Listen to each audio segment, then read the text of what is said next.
Civilized Society.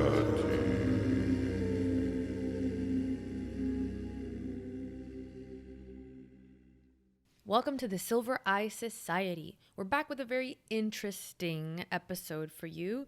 We've watched propaganda. We watched an old short film, animated film from, I think it's, 1948, about capitalism. So it's a video that basically compares capitalism with isms, socialism, communism, however they like in the film. It's interesting to watch. It's pretty quaint, but we're going to talk about it, what we noticed about it. So I want to talk about my relationship to capitalism. Let's start there.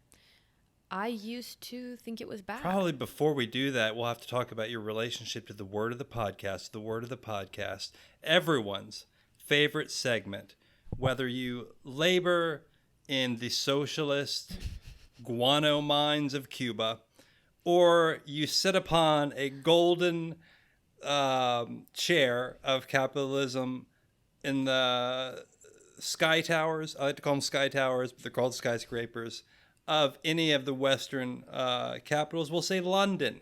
Your favorite. It is the segment which everyone loves, regardless of their economic... what You want to roll it along here? The word of the podcast is capitalism. 1854, condition of having capital, from capital plus ism, meaning political economic system which encourages capitalists, is recorded from 1872, originally used disparagingly by socialists, meaning concentration of capital in the hands of a few, the power or influence of large capital, is from 1877. And then we'll just leave it there. Interesting. It was an insult at first, apparently. Apparently. Well, that's interesting. Yeah, I was like, I have a weird relationship with capitalism, but I think it's the relationship that most people in my demographic have now, which is an irrational dislike with no actual understanding of it for the most part. Because what this video does is it very plainly explains what capitalism is and how it works. And it made me think that there's something very interesting about a propaganda film that's just like, this is what this is. Like, let me explain to you what it is. Because capitalism seems to suffer from exactly that, from a misunderstanding of what it actually is. Because I think it's actually kind of complicated, is the thing. It seems to be much more complicated in some ways and vague in terms of how people understand it compared to something like socialism or communism, right? Which it just makes sense, right? It's just the state just does everything. They just make the things work. Whereas capitalism is all this moving parts and it's supposed to be guided by the ethos of the desire to accumulate wealth, but that works out and this is how it works out. Because, look, as I watched this video, I realized, yeah, this system would be prone to misunderstanding and mischaracterization because it's kind of complicated. What the video does to explain it is look to history and to look to experience, which are two things that require something of a person. One, a knowledge of history, and two, also the experience to know, to kind of let go of the naive fantasies of utopianism, which is what this film does, like kind of a cute job of showing as like attractive to people. You have this like villain that comes around, is like selling, he's called Dr. Utopia, and he's selling an ism that you drink it and it'll take all your problems away. And then this figure that comes to explain capitalism to the people that are like, we want the utopia shit. It's this very kind of like sober character that comes in and is like, well, let me read this contract first. It's like, whoa, give away my freedom? Is this very like humdrum character who then says, let's look at history. And so this is the thing, right? Is that you actually have to kind of look into the past to understand capitalism. And you have to be willing to confront history to understand why utopianism fails. So I used to think capitalism was bad. I used to be very against it. I used to kind of just be like, it's greed or something, and it's only it only works for the rich. Like these kind of like pretty hollow stereotypical arguments that really show a lack of understanding of the system. And I'm not claiming to understand it that much now. I don't understand it that much now. I'm not interested in economics to this degree.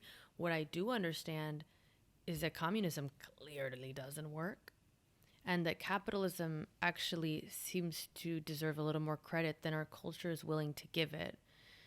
So what do you think about that? Like, it's very weird. I think people have really emotional responses to things like capitalism when it should be much more technical and informed, but it's not. Everyone has emotional responses about everything now because the entire culture is full of hysterics.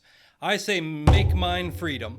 That's the name of this cartoon, actually. It's called Make Mine Freedom. It sounds like someone sallying up to a bar and saying, I'll have a dose of freedom, which kind of makes sense because within the context of this film, the guy's selling these little potions you drink that are called isms, like you said. I'm trying to think if I was ever a godless communist like you. I don't think I read the Communist Manifesto again when I was a teen. I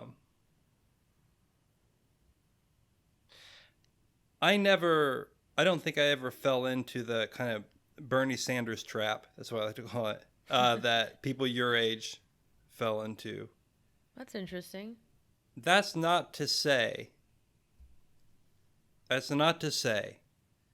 that there can't be, and I think there should be, critiques of capitalism. So it can't be an all or nothing thing. And this is the other thing I think people get wrong about a lot of things. And freedom also, which is through this cartoon. It is a cartoon. We'll provide the link in the description. It's less than 10 minutes. You should watch it. It's really more about... It's not that the system necessarily is perfect that we have now, and that it works out for everybody and it's great. That isn't the point, actually. It's that there are other systems that are worse. That's all. So, I mean, even today, I still think there are critiques of capitalism that have a lot of validity, especially when you're talking about a global capitalism. There's problems. There's problems of inequality. It's a little bit hard to expound on all of these massive things. There's another thing I guess I would say, which is that I think a viewer of ours, got after me a while back about something I said about I don't remember what it was. We were making fun of billionaires and being one like, of our oligarchs. Just go buy an island and leave people alone. Stop trying to fix everything. So again, this is a 1950s version of capitalism. And so what they don't really show, they show common people. They show a laborer. They show a farmer. They show, I think, kind of like a small town politician. And then there's one other person. I can't remember who it is. Some kind of public figure. I don't know. That's who I was saying what the politician was. They don't show the Monopoly guy with the top hat. And exactly. No, they do. He's like a small-time businessman, I think, right? Yeah, exactly. It's just not, you're saying it's not like someone that's accumulated a great deal of wealth. It's just a successful businessman, which is like more respectable than what, like the Monopoly man, like the evil kind of like, child slaves selling Nike shoes type of thing.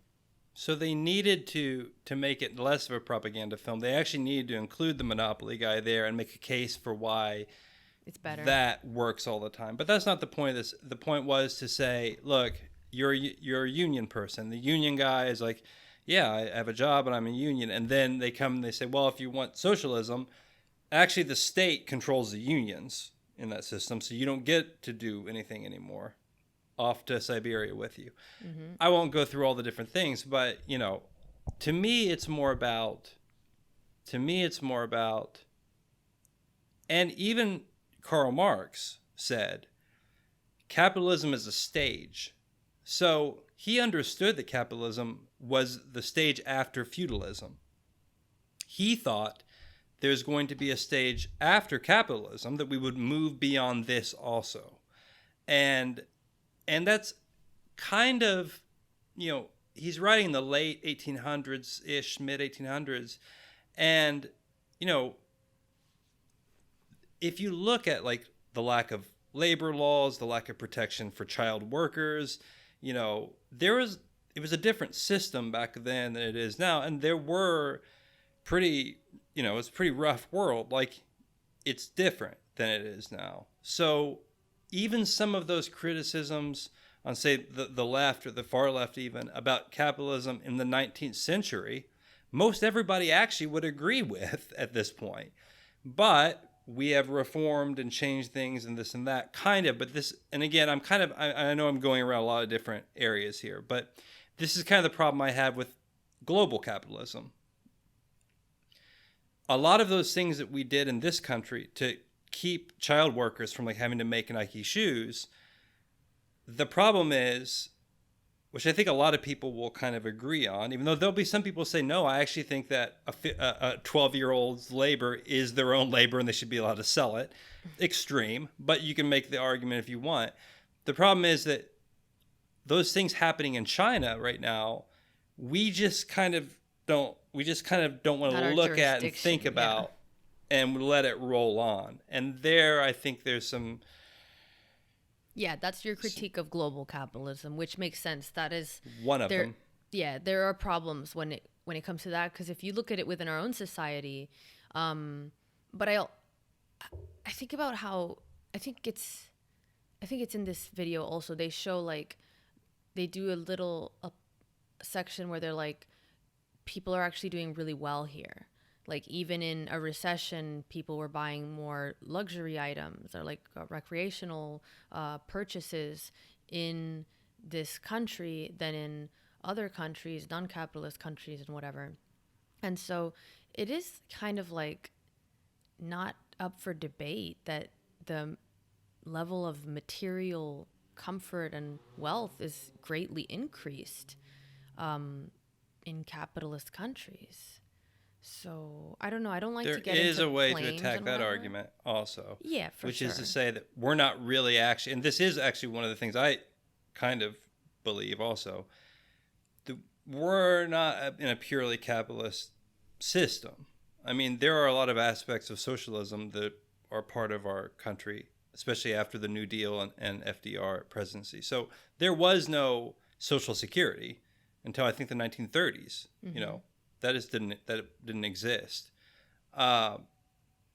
So you also have to look at this propaganda film as coming out of World War II, and also clearly in the context of the Cold War and that struggle between Western capitalism and the communist idea, and also of a country coming out of something that was fairly...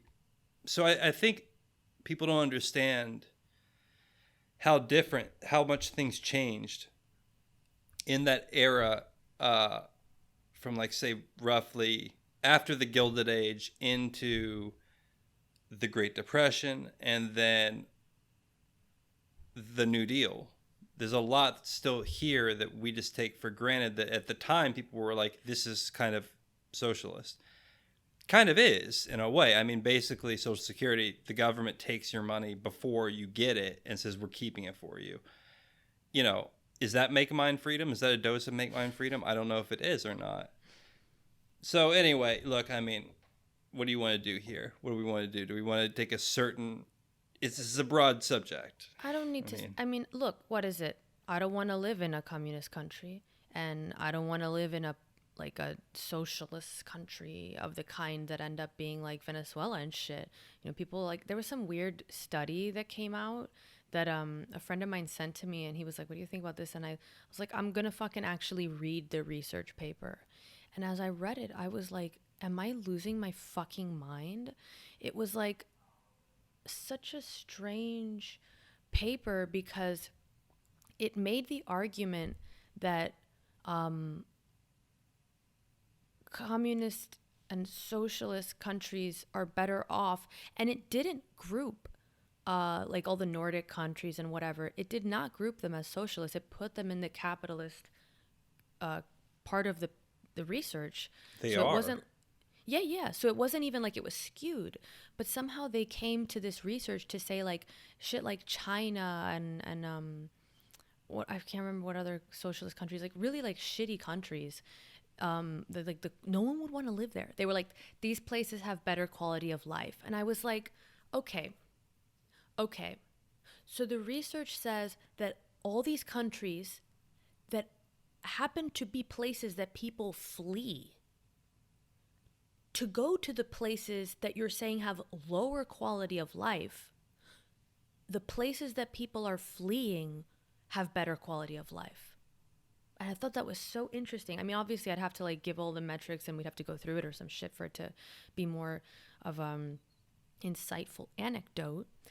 But, you know, I think There's only 5 communist countries right now. I mean, straight up communist countries that declare themselves. So it's China, North Korea, Vietnam, Cambodia, and Cuba, right? Those are the 5.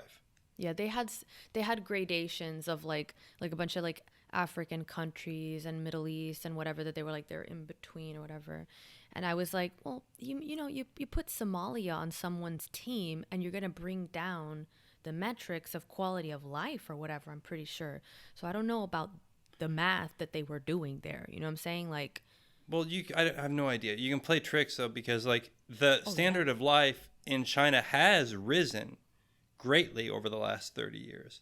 But that's partially because they basically opened markets up a great deal and have a kind of a quasi capitalist system and you know, so I don't know. I don't want to speak to something I've never read, but very weird. Don't think I mean, look, hey, maybe I'm a deluded capitalist. Maybe I live here in America and I don't know, and North Korea is a great one. I mean, look, what if the propaganda is so great that North Korea truly is like this wonderful utopia that's absolutely perfect and great, and that's this one small little place, and the rest of the world, like you go there and it's just like floating cars and everything is perfectly communist. They sent Yeonmi Park out to kind of like get people to not come because they're like, there's too many people. They're gonna figure out that North Korea is a paradise. Send her out and like do a sob story, go on the podcast circuit. And I'm guessing it's not the case. A psyop. I'm guessing it's not the case. So I say make mine freedom, but understand you're gonna have a freedom hangover sometimes. And this is the thing I don't think. This is why I hate this, where everyone's always like, they think that freedom doesn't have its downsides. I totally know the downsides of freedom from my personal life, and you know, from reading history. The downsides of freedom are great. I just prefer them. That's all. Exactly. You know, I mean, bad things happen when you're free. You wake up at 8 p.m. and start doing a podcast. Yeah, well, you know, at least you don't have to bear the temptation of smoking Juul pods. You know, at least I don't have a commissar telling me when I have to wake up, you know? Fuck. It's no good. What are Juul pods? I don't know. I don't understand. It's like flavored tobacco shit, like those little electric vape things. It's not tobacco, though. Is it tobacco? I don't know. Okay. But let people smoke it. Like, make theirs freedom. And make it pineapple flavored freedom. Make mine pineapple flavored Juuls. Yeah, I reject that, whatever that is also. I reject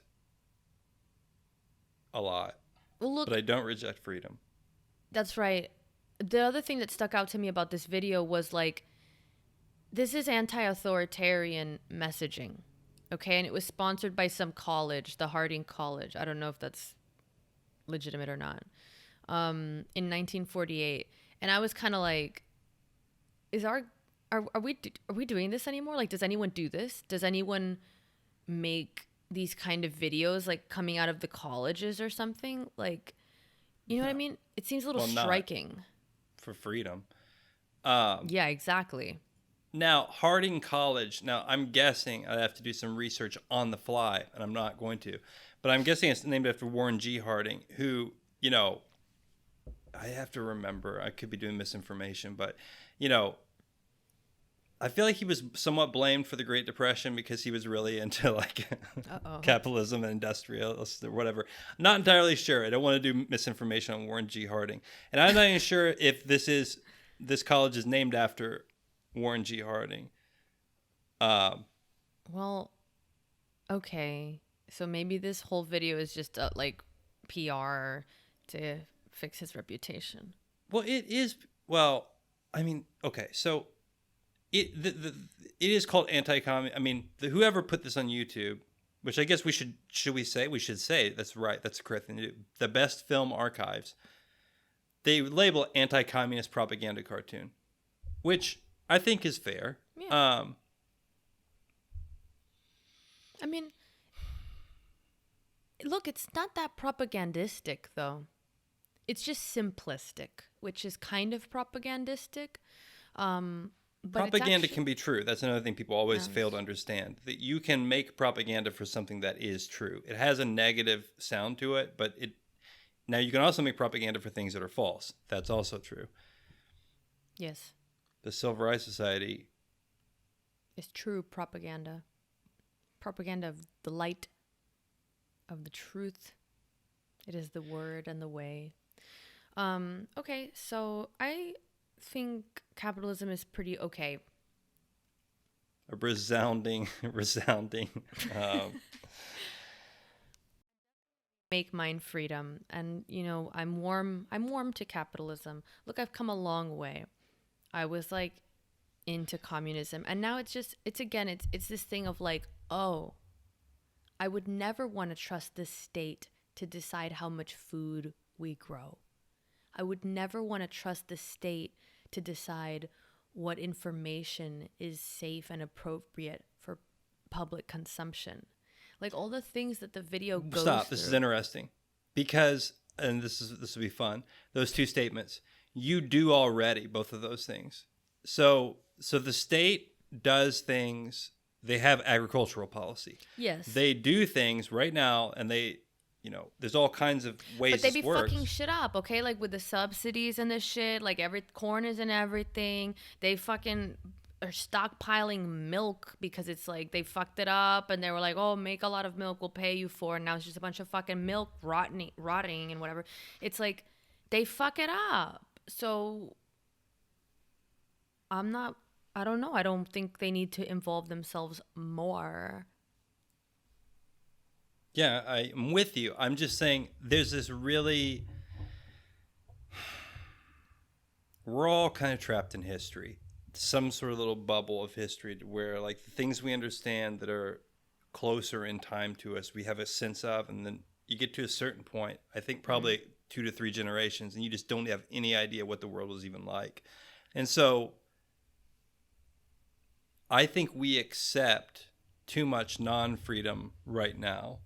But on these technical issues of economy, I'll pretend that I know about many different subjects, and I will fool our podcast listeners and viewers into people thinking that I do. But I'm not going to make like specific cases about economic farm subsidies and how I'm pro or con that at this point. I may in the future. Be prepared. Yeah. Tune in for our episode on agriculture policy. On farm subsidies. I just think that we actually accept way more intervention in the state right now than people 2 or 3 generations ago even would have thought. The jewels. They banned the jewels. Like, what do you mean? That to me was a warning bell. I was like making fun of New Zealand a few months ago because they like banned cigarettes. They were just like, you adults cannot smoke cigarettes anymore, we've decided. And I was like, wow, I'm so glad I don't live in a country that takes such a paternalistic treatment to its population. Like, that's, to me, absolutely offensive, outraging, dehumanizing, and degrading that people in suits feel that they have more knowledge about what you should put in your body, what you should consume, what's good for you, and whether or not you should partake in a vice. Like, So let me aren't be you the like fucking gadfly. kids on an island? You know, like, aren't you guys like stealing money and like propping up BlackRock that's like ruining people's lives? Okay, but like, oh no, don't let them smoke a cigarette. Fuck off. You know, You don't this is what I understand, though. can't tolerate. You accept it implicitly, because let me ask you this question, and this is where it gets difficult. Do you think that there should be health care for people who can't pay for it? Do you think the state should provide some health care for people who can't pay for it? Yes. And so here's the problem. You do think that probably, It right? should be. And here's the problem. You have given control to the people in suits or whatever that you're talking about to deal with your health and your life, because now to say they're paying for it is wrong, but essentially when you make the deal, you say, hey, you take my money, my taxes, and then create a healthcare system. Well, now they do have some argument to say, well, we need to keep you healthier, you herd of people, because it costs more if you smoke Juuls or whatever. Even if they're wrong or right. That's the idea. You understand that is there's no logic. What? There's no logic behind it otherwise. No one would dare. No one could dare to say you can't smoke a piece of whatever garbage it is in Juuls. This is completely accurate. This is what they did with the vaccines shit. One of the other arguments they would do is say it's free. Yeah, which is like, now you know it's not free. So make mine freedom. There is no, but don't make mine free. I don't want your free. which beyond being a bad argument is also it's retarded because the government paid Moderna and all those vaccine manufacturers for the vaccines. Oh. They didn't just all come together and hold hands and in a giant peace sign seen from space and say, we want to make this for free to help people. They charged the government, which you're paying for. Except not, because it's this system where apparently we just make money up and we say it's real until everybody suddenly, unfortunately, at some time in the future is going to realize that's the biggest shell game ever played in humanity. And apparently we're going to eat each other. So make mine freedom. I have my bag of rice in the closet. I'm ready. Yeah. Okay. You know? As long as the apocalypse starts after 8 p.m., you'll be ready. When do you think these socialist monsters are gonna come after my bag of rice? I feel like they're not like waking up early in the morning. They're not waking up early. No, that's the fascists. The fascists will get you at the crack of dawn. You know, the socialists come under the dark of night. It's a tough life, but I say make mine freedom. And look, I like to press people because what? because people will be like, yeah, freedom. I'm like, but also remember, there are downsides to it. And then other people will be like, no, please give me all the vaccines. Shoot the vaccines in my eye. Don't ask me because I need the safety or what. Dude, okay. I'm going to say one more thing because we're just randomly saying shit. Yeah. And it's the end of the podcast. We're making ours freedom for sure. I'm going to make a statement. And it's something that's been bothering me lately. It is the summer of 2022. I still see videos of people that are wearing masks outside. Oh. So now I live in Florida, so I don't see that in real life. But this, I need to make. No. Just so you know. This is. I went to the grocery store the other day, and someone walked in wearing a mask, and like a mask like strapped to their face, and they like went like this to get around me. Like they very visibly like backed away from me, and it's like, I'm not near them. We were like 8 feet apart, and they did this exaggerated thing. And it's like, okay, people are not well. There's a line here where it's time to say, no, you're the crazy. You're the crazy. You can keep being the crazy, but I get to say you're the crazy now. Like, it's over. I'm done. I'm not going to be, treated like I'm a fucking, what am I, like escaped from those movies where they have the disease or something. And the guy that's like, he looks like he's 30 and he's like running from me with the mask strapped on his face. They're not making theirs freedom, I'll tell you that. But it's gotten to the point now where it's, because I was tolerant about all that. So I was like, look, I don't really think it fucking works, but hey, you want to rock out to it, whatever. For a year and even for longer, I was like, okay, fine. Yeah. But at this point, if you're wearing a mask outside, if you're not like, I'll even still 2.5 years later, I'll still say, look, if you weigh 600 pounds or if you have like some sort of disease or something, I get it. Maybe still fine. Yeah. If not, though, I just think that you're in a cult. At this point, broke, man. Some people I understand broke. it. We've all had our problems. We need to talk about it. I want to see the fucking New York Times, the Atlantic. They love to do their little think pieces on subcultures of broken Americans. Well, I've got a subculture of some broken minds that you can't make do it it. great. And here is the problem, because, and not so much in America, but especially when I've seen Canadians, and the Trudeau regime. I'll call it the Trudeau regime. Like, even a couple weeks ago, he had some press conference, and everyone was wearing masks inside, except him, who was talking. So here's the problem with this also. Like, you're fucking with people's minds at this point. It's because weird. Because you're doing that in one moment, and you're in front of the camera, which is giving the signal to people this somehow makes sense. And then you may be somewhere else the same day and not doing it. Mm-hmm. It doesn't make any sense. That's actually, I think, it's not right. It's performative. That's irresponsible. It's incoherent. It's 1984 shit where it's like double speak, but like double act, It's I don't like it at all. I don't like it at all. You know what it is? It's mask-ism. I just coined it, and it's too bad I didn't coin it earlier. That's the new ism, and I call it mask-ism, and that is all I have to say about that. All right. Well, down with mask-ism. Make yours freedom. Capitalism is doing a fine job. It's good enough for now. Let's try to keep it going, better it. I think this is always fine. We can always improve things. I don't know, I'm not satisfied with the way things are. We can make them better, but we don't have to destroy everything to do so. So Warren G. Harding requires a little more enthusiasm for capitalism, but we'll get to that in a later episode. Warren G. Harding's spinning in his grave, wondering what this very lackluster millennial, I think capitalism's okay. It's just not going to cut it. It's not going to cut it. But I appreciate your viewpoint on farm subsidies. Yeah, it's nuanced. Thank you.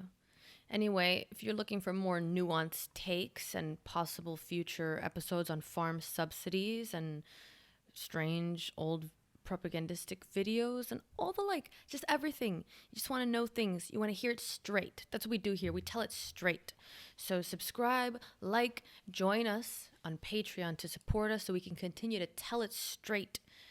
Whether you're wearing a mask or not, we can tell it straight. So that's it. I am very drained. I'm very drained. They're burning down LA, okay, because of the abortions. So I'm tired and I'm drained and I'm nervous. You understand? So support us.